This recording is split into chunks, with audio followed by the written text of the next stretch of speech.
Friends welcome है एक नई क्लास एक नए वीडियो के साथ। ये जो प्रश्न पत्र है ये यूपीएससी का है। यूपीएससी जो प्रश्न पत्र है 1985 का, जो राजनीति विज्ञान का एवं अंतर्राष्ट्रीय संबंध का वो प्रश्न पत्र है। ये हमारा ऑप्शनल पेपर है, जो ऑप्शनल पेपर होता है उसका। तो प्रथम प्रश्न पत्र है। अगर आप राजनीति विज्ञान के छात्र हैं या फिर आप राजनीति विज्ञान को लेकर आप यूपीएससी की प्रिपरेशन कर रहे हैं ऑप्शनल को लेकर, तो ये आपके लिए महत्वपूर्ण वीडियो हो सकता है। तो उस समय कैसे प्रश्न आते थे ये देखते हैं। तो निम्नलिखित में से किन्हीं तीन पर विचार प्रकट कीजिए और उत्तर लगभग 200 शब्दों में दीजिए। तो जो एक प्रश्न है उसके सब प्रश्न दिए थे, उसमें उपखंड दिए थे। तो चार उपखंड दिए थे उसमें। तो ये चार में से आपको तीन करने हैं। जैसे राज्यों की परेशानियों का वास्तव में मानवता की ही परेशानियों का अंत होगा, यानी कि ये कह रहा है राज्य की परेशानियों का या वास्तव में मानवता की परेशानियों का कोई अंत होगा। फिर बोल रहा है कि अंत होगा जब तक कि राजनीतिक शक्ति और दर्शन एक ही हाथ में नहीं आ जाते। फिर ये कह रहा है कि जबकि बहुत से ऐसे राष्ट्र जो इनमें से एक का ही अनुसरण करके दूसरे को कतई छोड़कर संतोष कर लेते हैं, वे भी ऐसा करने से ज़बरदस्ती वर्जित कर दिए जाते हैं। तो प्लेटो का थॉट्स है। तो प्लेटो के थॉट्स पे ये विचार लिखना है कि राज्यों की परेशानी है या वास्तव में मानवता की परेशानी का कोई अंत होगा। ये कह रहे हैं प्लेटो कि राज्यों की जो परेशानी है तो उसका वास्तव में कोई अंत होगा या फिर वास्तव में मानवता की परेशानियों का कोई अंत होगा। इस विषय पर प्लेटो के दर्शन को देखा जा सकता है। प्लेटो ने अपने दर्शन में कहा है कि कुछ व्यक्ति ऐसा करते हैं, क्या करते हैं कि राजनीतिक शक्ति और दर्शन एक ही हाथ में आ जाते हैं, जबकि तो वो इस समस्या को समाप्त कर सकते हैं। राजनीतिक शक्ति और दर्शन जब एक ही हाथ में आ जाते हैं तो प्लेटो कहते हैं वो ऐसा कर सकते हैं, जबकि बहुत से ऐसे राष्ट्र जो इनमें से एक का ही अनुसरण करके दूसरे को कतई छोड़कर संतोष कर लेते हैं, वे ऐसा करने में ज़बरदस्ती वर्जित कर दिए जाते हैं। अगर कोई प्लेटो ये मानते हैं कि जो दर्शन है, अगर दर्शन भी राजनीति जो चला रहे हैं, राजनीति जो कर रहे हैं या राजनीतिक रूप से राज्यों की जो शक्ति को अपने हाथ में लेते हैं, अगर वो दार्शनिक नहीं है तो पहले के उस समय यूनान में प्लेटो ये मानते थे कि जो दार्शनिक है वही राजनीतिक है और दार्शनिक है वही राज्य की परेशानियों को समझ सकता है। वर्तमान में ऐसा नहीं है। ये उस समय की बात है कि जब दर्शन और राजनीति को एक ही माना जाता था। तो तब उस समय ऐसा हुआ करता था कि वो ये मानते थे कि अगर दार्शनिक ही राजा बन जाए या राजा ही दार्शनिक हो तो दोनों की समस्याओं का हल हो सकता है। कैसे, ये बात में बोली जा रही है। तो इस पर अपने विचार प्रकट करने हैं और इन 200 शब्दों में अपना जो है उत्तर लिखना है। इस तरीके के ये प्रश्न उस समय आया करते थे 1985 में।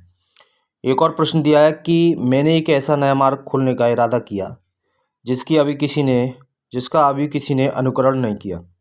तो मैकियावेली ये कहते हैं मैंने एक ऐसा नया मार्ग खोलने का इरादा किया। मैकियावेली ने ये बात बोली कि मैंने एक ऐसा नया मार्ग खोलने का इरादा किया जिसका अभी तक किसी ने अनुसरण नहीं किया, यानी कि अनुसरण ही नहीं किया। जो मैंने मार्ग खोलने की सोची, जो मैंने मार्ग खोलने का विचार किया, उसका किसी ने अनुकरण नहीं किया। इस पर आपकी राय क्या है मैकियावेली के विचारों को लेते हुए, और मैकियावेली के विचारों को कितना आप जानते हैं? ये थिंकर्स के बारे में जो बातचीत है, पहला पेपर है वो थिंकर्स के बारे में बातचीत कर रहा है कि प्लेटो के विचार आगे। अगर आप प्लेटो के बारे में जानते हैं तो प्लेटो के बारे में आप बता सकते हैं। अगर प्लेटो के बारे में आपने नहीं पढ़ा, उनके दर्शन को नहीं पढ़ा, उनकी राजनीतिक सिद्धांतों के बारे में आप नहीं जानते कि प्लेटो राजनीतिक सिद्धांतों के बारे में क्या कहते हैं, उनके कौन कौन से राजनीतिक सिद्धांत हैं, तो इस प्रश्न का उत्तर देना असंभव है।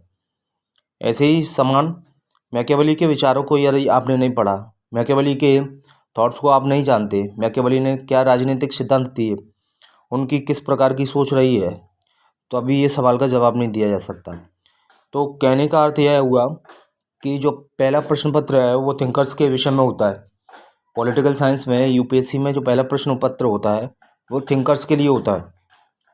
थिंकर्स उसमें डाले जाते हैं और थिंकर्स को जानने वाला ही इस प्रश्न को जवाब दे सकता है। तीसरा जो प्रश्न है इन्होंने दिया है कि लोगों के मंडलों यानी कि कॉमनवेल्थ के रूप में जुड़ने और अपने को सरकार के अधीन करने का बड़ा और मुख्य उद्देश्य अपनी संपत्ति की रक्षा करना है। लॉक ने ये डिसीजन दिया कि लोगों के मंडलों यानी कि कॉमनवेल्थ से जुड़ने से क्या हो सकता है कि अगर उसके अधीन कर सकते हैं, जुड़ सकते हैं, खुद को अधीन कर सकते हैं, तो उसका मुख्य उद्देश्य ये होता है कि यहाँ लोगों के मंडलों से है। यह मंडल कोई कॉमनवेल्थ जो है राष्ट्र नहीं है, लोगों के मंडलों से है। यानी कि इस जो कॉमनवेल्थ की बात की जा रही है वो एक समूह से, एक संगठन से बात की जा रही है कि संगठन क्या होता है, एक समूह क्या होता है। तो सरकार के अधीन करने का बड़ा मुख्य उद्देश्य अपनी संपत्ति की रक्षा करना है। तो इस विषय पर बातचीत की जा रही है कि इस पर हम क्या कर सकते हैं, क्या नहीं कर सकते। तो ये भी एक लॉक के विचारों की बात है। लॉक ने जो अपनी बात बोली है वो इस संपत्ति की रक्षा करने के लिए बोली है। तो यहाँ लॉक के विचारों को भी आप जानेंगे तभी इस सवाल का जवाब दे पाएंगे। तो हमारे पास 3-4 थिंकर्स हो गए, एक प्लेटो हो गया, मैकियावेली हो गए, लॉक। रूसो के भी दर्शन को यहाँ पे लिया गया प्रश्न 4 में कि सभी दार्शनिकों ने प्राकृतिक दशा में लौटने का प्रयास किया। सभी दार्शनिक जो थे उन्होंने कहा कि सभी दार्शनिकों ने प्राकृतिक दशा में लौटने का प्रयास किया, पर उनमें से कोई भी वहाँ पहुँच नहीं पाया।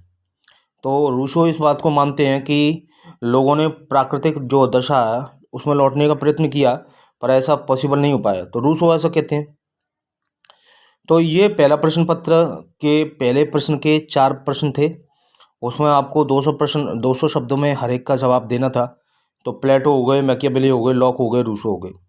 तो मित्रों, दोस्तों, इस तरीके के प्रश्न आते हैं।